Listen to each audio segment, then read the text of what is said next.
Hi there, this is Rachel Adner. I just want to record my Module 3 post. So the framework that I found that I could most kind of relate to would be the white racial consciousness model, which is described as one's awareness of being white and what that implies in terms of in relation to those that are not white.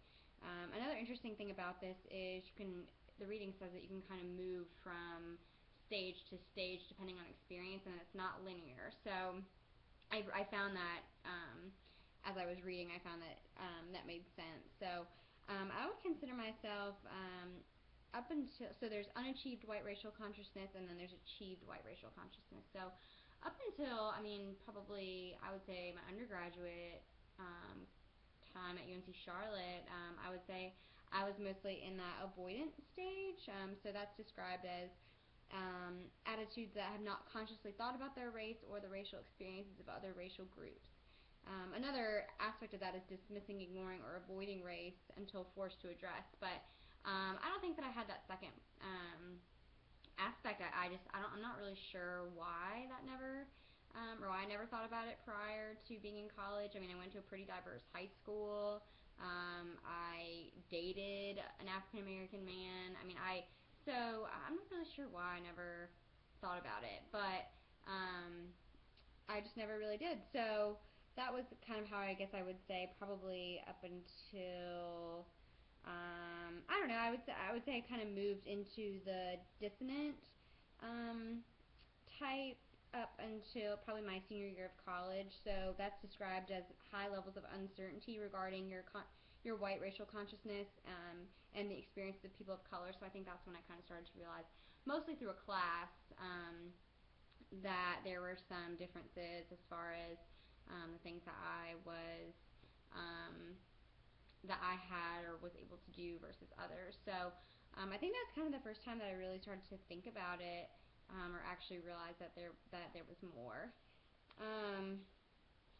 Finally, I would say at this point I would consider myself definitely moved into the achieved white racial consciousness, and a lot of that has to do with grad school, obviously, and a lot of it truly has to do with solely the social justice class. So I put a really high value on that class. I really enjoyed it and learned a lot about myself through it. So I would say I'm definitely in the reactive point at this point. Reactive attitudes recognize inequalities and injustices exist, and that people of color bear the brunt of these issues in their life.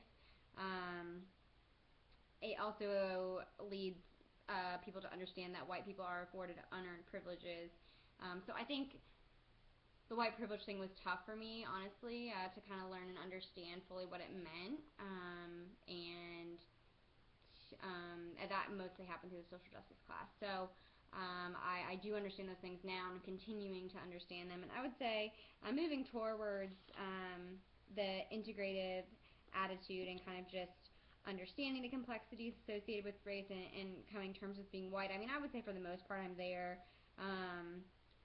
But I think I probably still have some work to do, as we all do, so I look forward to continuing to learn about that. I would say the thing that I least identified with would be the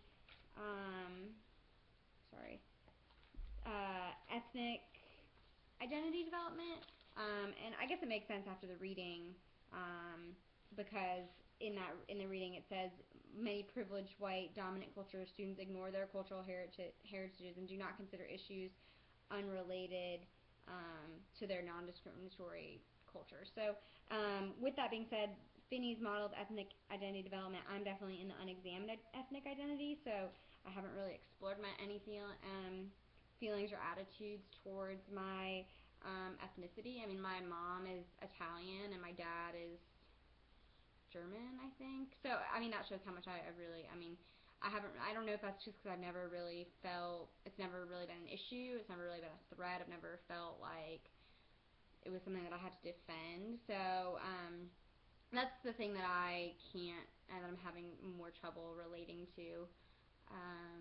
So yeah, I enjoyed this module and looking forward to hearing your posts.